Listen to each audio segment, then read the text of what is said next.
Toshkentda bakalashga topshirib, yaxshigina pul ishlay olsa bo'lishini bilarmidinglar? Mana bunaqa toza o'z qo'yib qo'yishibdi.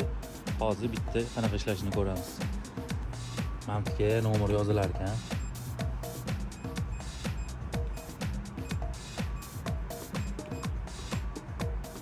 Kuting deykan. Keyin mana QR kodini mana buga urar ekan. Keyin mana bunaqa yozuv chiqar ekan, tizimda mavjud. Teshikqa tiqilar ekan keyin yana.